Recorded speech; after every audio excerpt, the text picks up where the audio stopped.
Great. Okay, good. So a couple of things. First, I'd like to just welcome you to this class. Thank you for coming and spending a little time meditating in a group. It's probably one of my all-time favorite things to do. So I very much appreciate having you here. Thank you for coming. And I also just want to acknowledge my teacher down in California at the Sonoma Mountain Zen Center.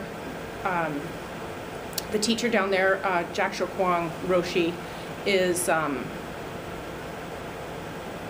he's a great teacher. So I just want to honor that that's where this is coming from. And also just to speak to what I'm wearing, this is the robe that we wear down there, and I just find it really comfortable to meditate in, but it doesn't mean I'm anything special. I'm not really at all. Just here teaching a class. If you want to come down to California with me, you can. I'm going down April 3rd to 7th, and there's a meditation retreat happening. It's like an hour and a half north of San Francisco if you feel like taking a little trip. That's coming up around the corner pretty quick. Yeah, so let's just get started. So the flow of the evening, the first thing I've got up is a little bit of a PowerPoint because we're going through the Diamond Sutra, a couple of chapters per meeting. So I've got 2 chapters of the Diamond Sutra, chapter 5 and 6, to bring to you tonight. And I've got a little PowerPoint just to prepare us a little bit before we go into the sutra so that you have a little bit of background, because I'm not sure where you all come from, so it might be nice just to have maybe some perspective on what that's all about. And so that's what we'll do. We'll do a little bit of a PowerPoint and then go through those 2 chapters of Sutra, and I'll offer a little bit of explanation. And then what I'll do is teach you the posture that we'll be meditating in, with you facing me, and then we'll take a little break. You can move around, do what you want to do to get comfortable, drink some water, whatever you need. And then we'll sit back down facing the wall, so you guys will be facing the opposite way, because this is like Soto Zen style, so it's you face the wall. And then I'll walk you through the posture again and just make sure everybody's comfortable, and then we'll sit for 10 minutes. And then I'd like to go around the room and have everyone just say how that was for them, because and if you don't want to, you don't have to, absolutely just say pass. And then that'll be your evening. Yeah. So this is happening every Saturday night from 7 to 8 here at Tidal Elements. There's no class on April 6th though, because that's when I'll be in California. So yeah, maybe don't come April 6th, that I won't be here. I mean, you might still have a great class. But I won't be here. Sit on the front porch, probably be a good thing. So the first thing I'd like to offer is this little sutra chant, and I learned this down there at Sonoma Mountain Zen Center. And so you have a little sutra card tucked under your cushion. Yeah, and if cushion's not comfortable for you, there's chairs. Help yourself, grab a chair if that's going to work better for you. Feel free. And if you need a cup for water, do you need a cup? There's cups right in that cabinet right there. Yeah, help yourself. Yeah.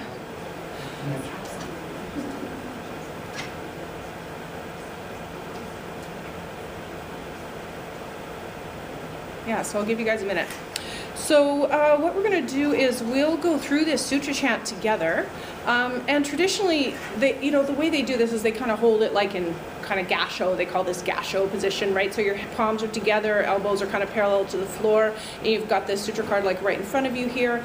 And then we'll read through it together. I'm going to be pretty loud, and I encourage you to be as comfortably audible as you would like to be. This is what we're going to just say to sort of, prepare ourselves to listen to what Buddha had to say. Yeah. Are you guys ready? Can you see okay? Can you guys see at the back? It's a bit dark.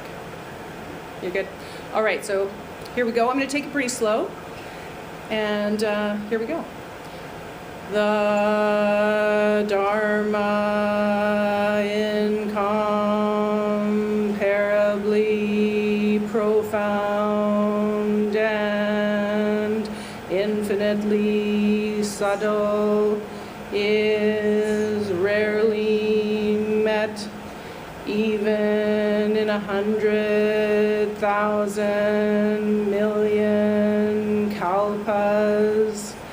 Now we see it, hear it, receive and maintain it. May we completely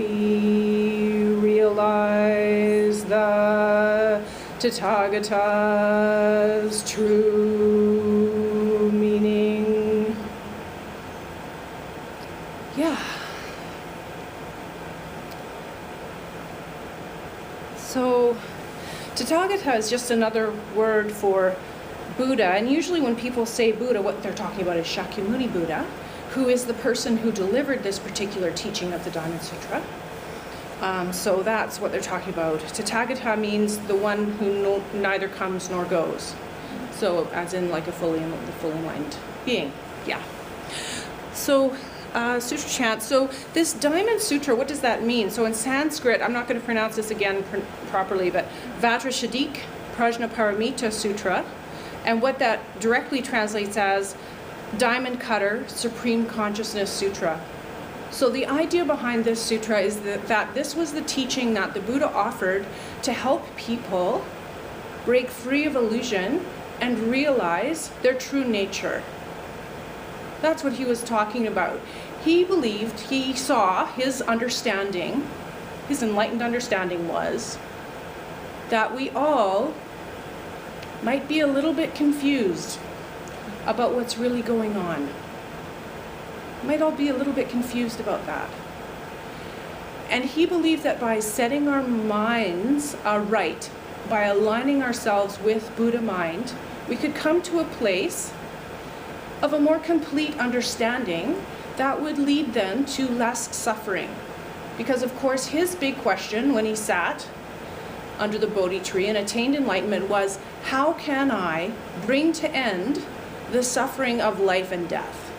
How can I bring that to an end?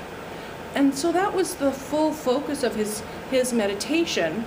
And so his teaching then helps us understand life and death in their true context. He's talking about context, really. Yeah. So the diamond that cuts through illusion. So what illusion is he talking about there? Is maybe a good question to bear in mind as we look at the Diamond Sutra. What illusion is he trying to cut through? And then this is a picture of like a cover of the Diamond Sutra.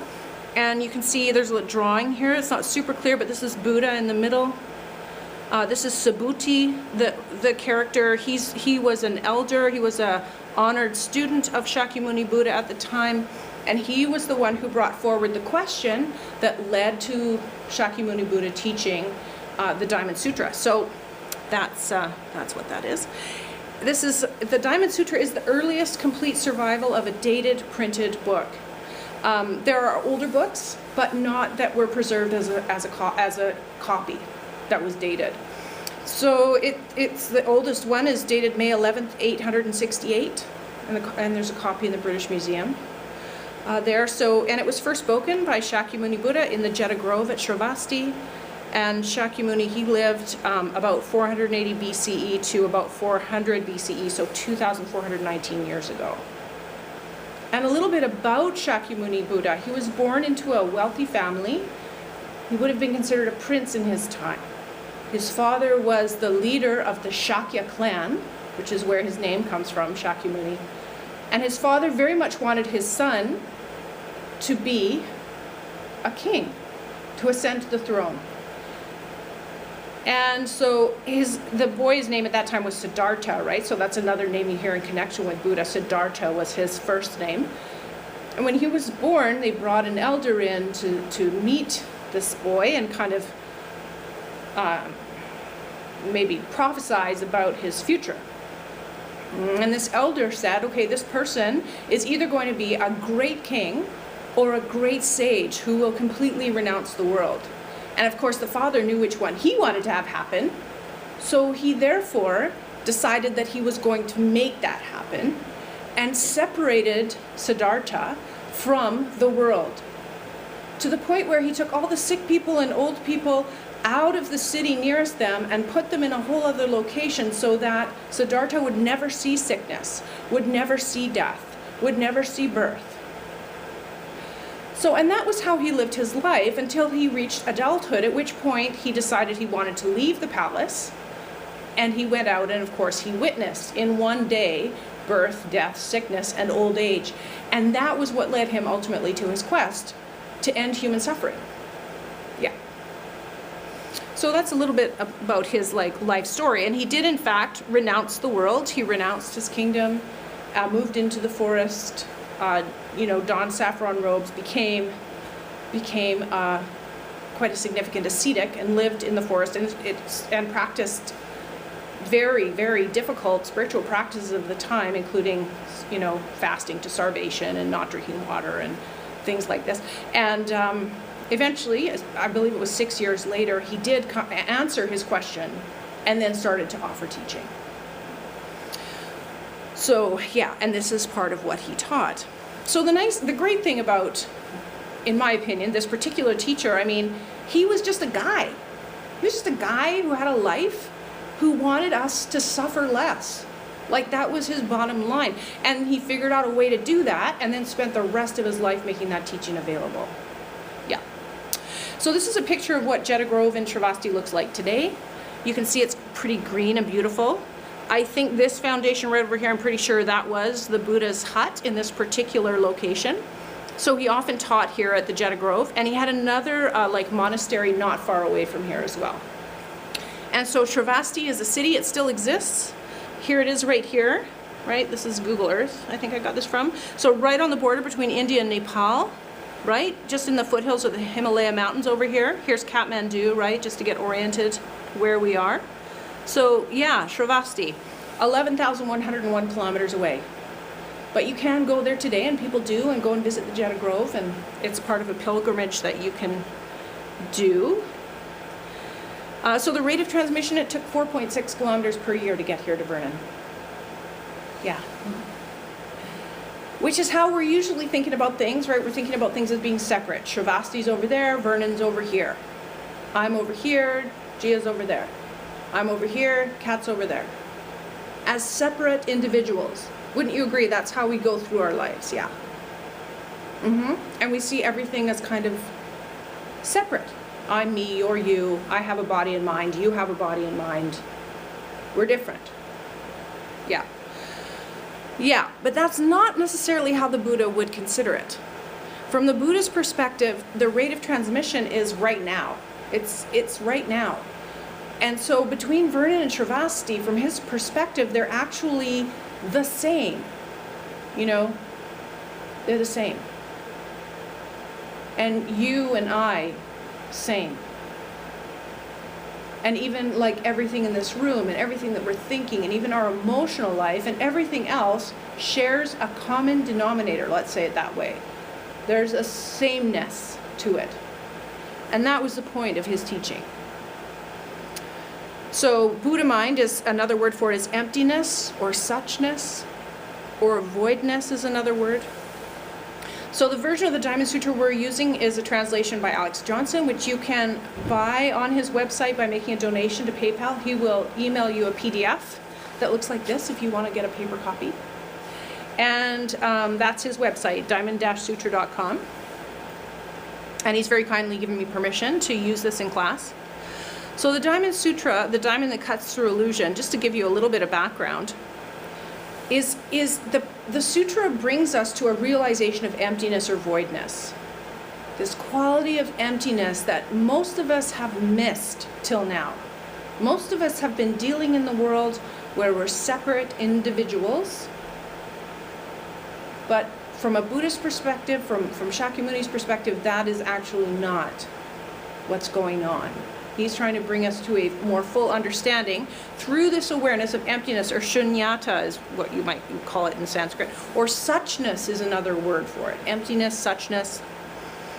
This is not a cognitive experience. You can't think your way there. It's not like you can sit down and read a bunch of books and say, okay, I got it.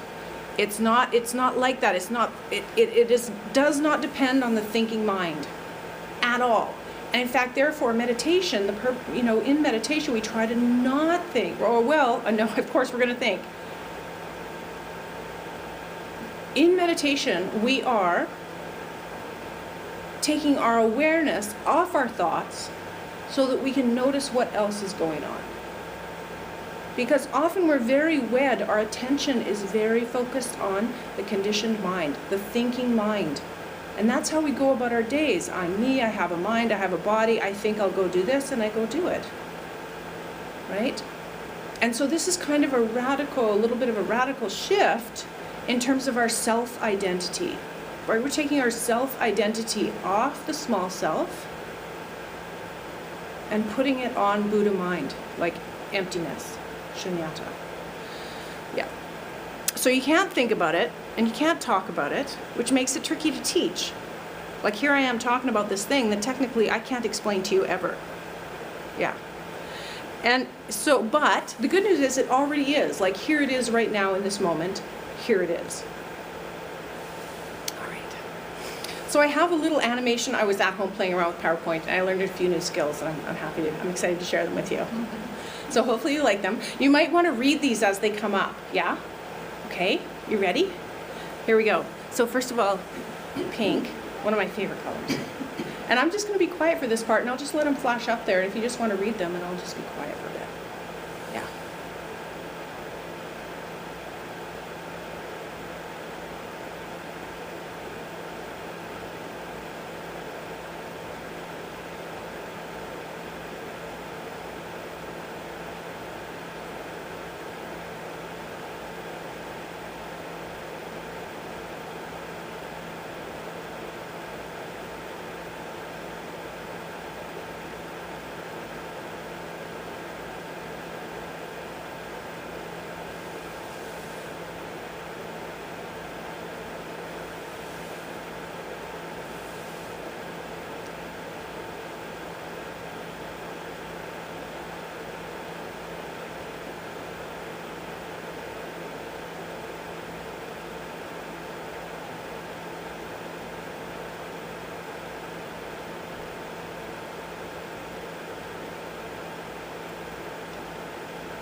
So the idea there then is that this relative reality, this visible reality, everything we taste and smell and touch, feel, think, is actually illusion as we understand it. Like, it's not real. And yet we get caught up in it, don't we? We want it to be a certain way. So we spend most of our lives trying to make it be a certain way. But all we're doing is messing around with things that it's just illusion. And will never bring satisfaction, is the Buddha's point of view. Will never bring happiness. Because it puts us in a state of ego, right? Craving, aversion. Yeah. How are you guys doing? Yeah? So that's relative reality. That's our day-to-day usual hangout kind of, conditioned mind awareness level. Oh, look, pink again. So then to talk about absolute reality or Buddha mind, which is the awareness that we're trying to come to through the Diamond Sutra. Yeah. So there's a few more of these. I'll just let you read them as they flash out.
Great. So we have on the one hand this illusion kind of reality, and on the other hand we have this kind of Buddha mind. So the first sort of step on this, like, if there is a road of enlightenment, kind of the first thing is this awareness of emptiness. It's awareness of emptiness.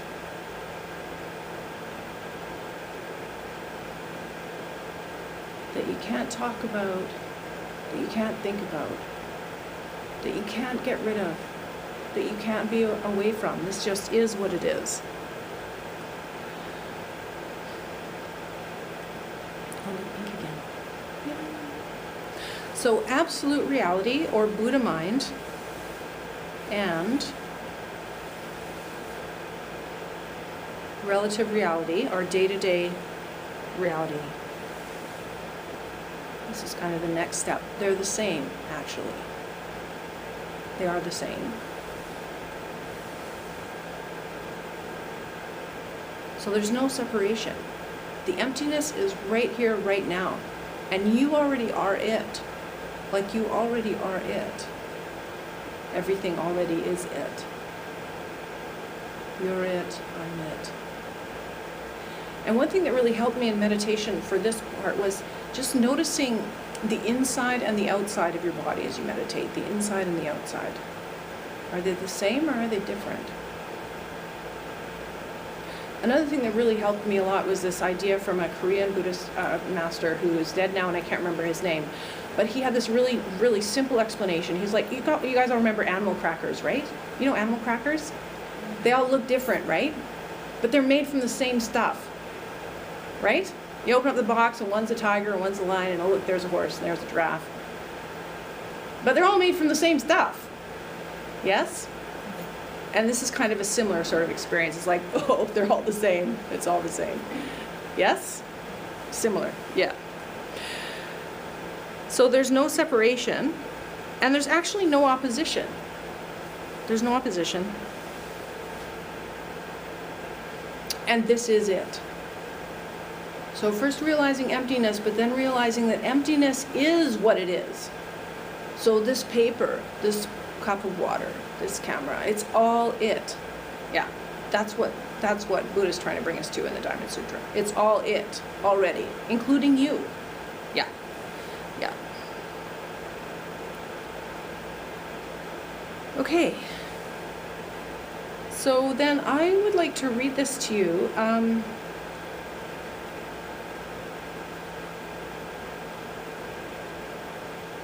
I have a couple options for you. So in the past, what I've done is read through the 2 chapters just 3 times and just kind of let them land with you as a kind of a meditation. Let's do that again. Does that sound good? Yeah.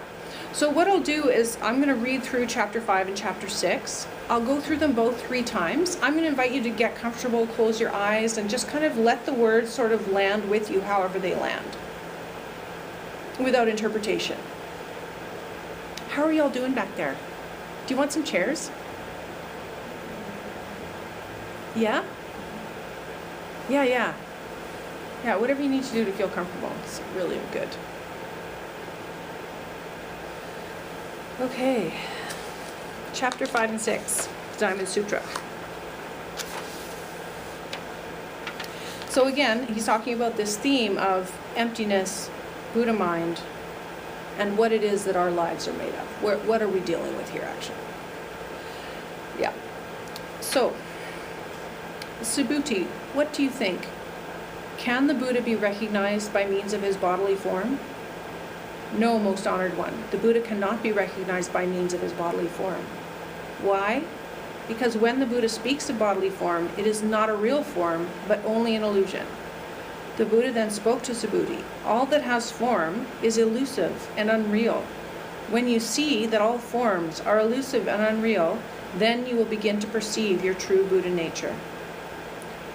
Subhuti respectfully asked the Lord Buddha, Most honored one, in the future, if a person hears this teaching, even if it is only a phrase or sentence, is it possible for that person to have a true faith and knowledge of enlightenment awaken in their mind? Without a doubt, Subhuti, even 500 years after the enlightenment of this Buddha, there will be some who are virtuous and wise, and while practicing compassion and charity, will believe in the words and phrases of this sutra and will awaken their minds purely. After they come to hear these teachings, they will be inspired with belief. This is because when some people hear these words, they will have understood intuitively that these words are the truth. But you must also remember, Subhuti, that such persons have long ago planted the seeds of goodness and merit that led to this realization. They have planted the seeds of good deeds and charity, not simply before one Buddhist temple or 2 temples or 5, but before hundreds of thousands of Buddhas and temples.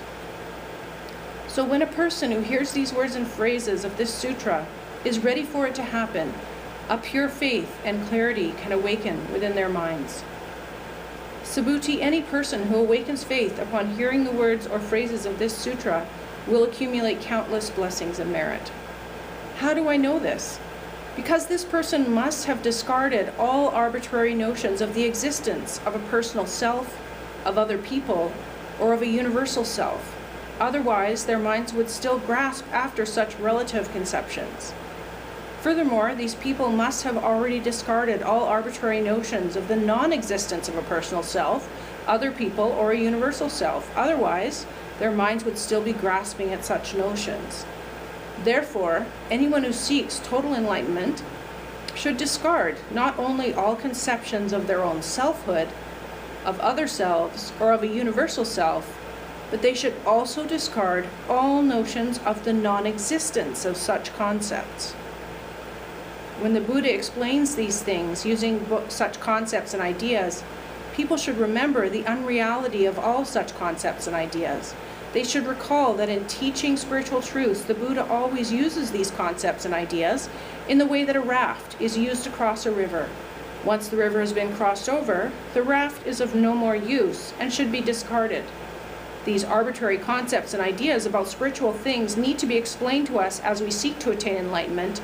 However, ultimately, these arbitrary conceptions can be discarded. Thanks, Subhuti. Isn't it even more obvious that we should also give up our conceptions of non-existent things? So that's first reading. Here's the second time through. Subhuti, what do you think? Can the Buddha be recognized by means of his bodily form? No, most honored one, the Buddha cannot be recognized by means of his bodily form. Why? Because when the Buddha speaks of bodily form, it is not a real form, but only an illusion. The Buddha then spoke to Subhuti. All that has a form is elusive and unreal. When you see that all forms are elusive and unreal, then you will begin to perceive your true Buddha nature. Subhuti respectfully asked the Lord Buddha, Most honored one, in the future, if a person hears this teaching, even if it is only a phrase or sentence, is it possible for that person to have a true faith and knowledge of enlightenment awaken in their mind? Without a doubt, Subhuti. Even 500 years after the enlightenment of this Buddha, there will be some who are virtuous and wise, and while practicing compassion and charity, will believe in the words and phrases of this sutra and will awaken their minds purely. After they come to hear these teachings, they will be inspired with belief. This is because when some people hear these words, they will have understood intuitively that these words are the truth. But you must also remember, Subhuti, that such persons have long ago planted the seeds of goodness and merit that led to this realization. They have planted the seeds of good deeds and charity not simply before one Buddhist temple or 2 temples or 5, but before hundreds of thousands of Buddhas and temples. So when a person who hears the words and phrases of this sutra is ready for it to happen, a pure faith and clarity can awaken within their minds. Subhuti, any person who awakens faith upon hearing the words or phrases of this sutra will accumulate countless blessings and merit. How do I know this? Because this person must have discarded all arbitrary notions of the existence of a personal self, of other people, or of a universal self. Otherwise, their minds would still grasp after such relative conceptions. Furthermore, these people must have already discarded all arbitrary notions of the non-existence of a personal self, other people, or a universal self. Otherwise, their minds would still be grasping at such notions. Therefore, anyone who seeks total enlightenment should discard not only all conceptions of their own selfhood, of other selves, or of a universal self, but they should also discard all notions of the non-existence of such concepts. When the Buddha explains these things using such concepts and ideas, people should remember the unreality of all such concepts and ideas. They should recall that in teaching spiritual truths, the Buddha always uses these concepts and ideas in the way that a raft is used to cross a river. There we go. So yeah, that is the best I can do at explaining that. It's the realization that everything is empty, but then also that empty is everything. Yes? And that next step is really important, otherwise it can start to feel like everything is futile, right? But you have to kind of take that extra step and go, okay, actually no, it's this. It's not that things don't exist. They don't exist, but they exist as emptiness, which is a different thing. Yeah. So why is that helpful? Because it encourages this idea of non-attachment. There's nothing to grasp. There's really nothing to grasp, nowhere to go, nothing to do, right? And that's what starts to facilitate this more kind of peaceful, joyful, happy way of being. Because, I mean, who cares what it is? It all just is. It's all it. Yeah. Yes? How are y'all doing? That helped?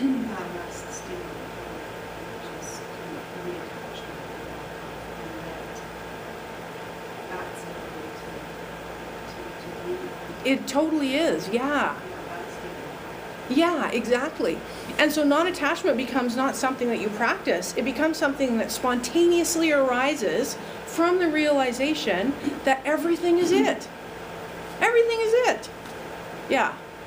This is it. I'm it, you're it, it's all it.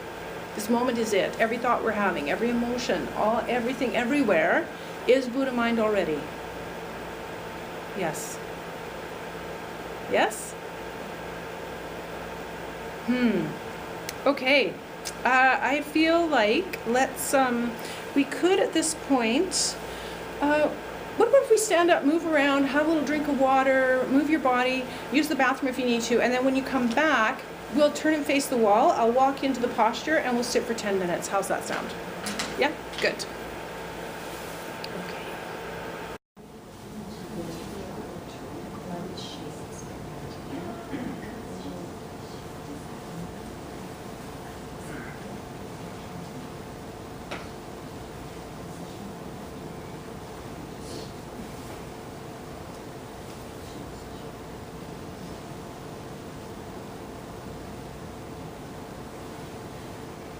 Great, so yeah, coming to a place of comfort on your cushion. Feeling yourself very grounded. If your knees aren't touching the floor, maybe grab some cushions or something to put under your knees so that you feel like you're supported by the ground. Ideally knees and like butt on the cushion, knees on something, so that they feel like they're supported.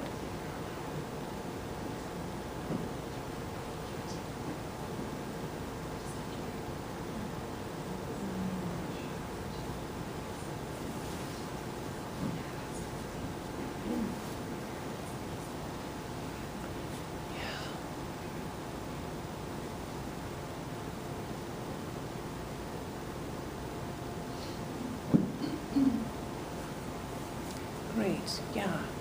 And then once you've found your spot on the floor, just let's take a moment and just begin to sway your spine gently from left to right. So start going fairly far left, fairly far right, and then just slowly bring yourself like a pendulum or like a metronome to the place where your spine is ideally aligned in gravity from left to right. So find your midline left-right. And once you have that, you can lean forward and back a little bit, same idea. Looking again, finding the most comfortable alignment for your spine in gravity.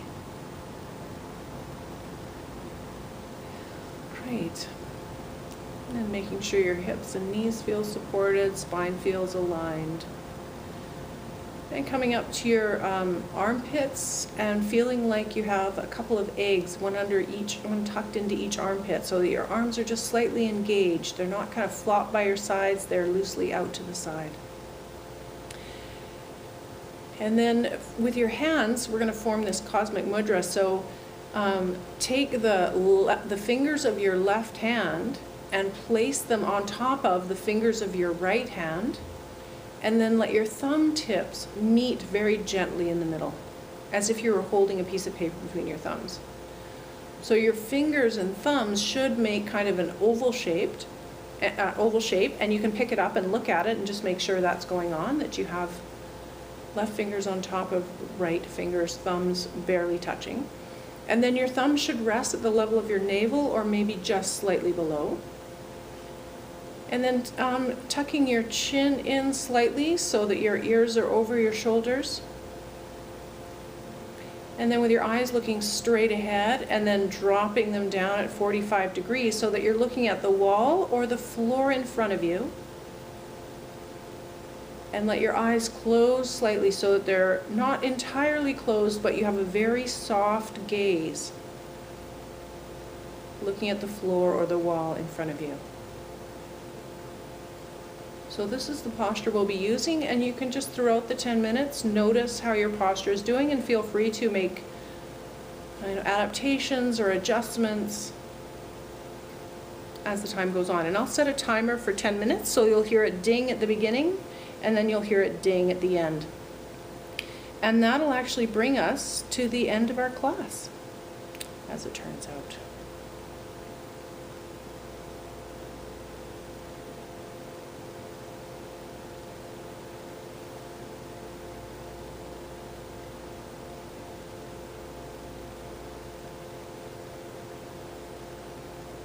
Okay, so here we go. 30 seconds from now you'll hear a ding, and then after 10 minutes there will be another bell that will end our meditation time. And so as you're meditating, bring your awareness to your breath. Notice your breath moving in, breath moving out, and especially follow it all the way down on the exhale.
So as you're coming out of the posture, it's good to rock your spine a little bit right to left. So starting to the right and then going left. Just coming back out of that stillness, gently out of the stillness.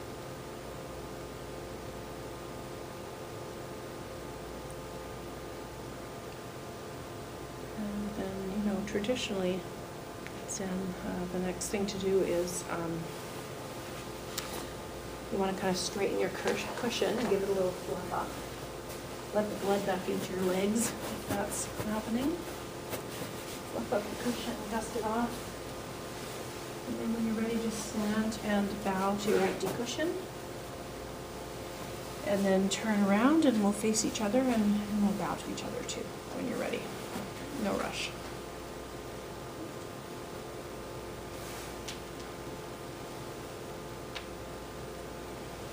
Great.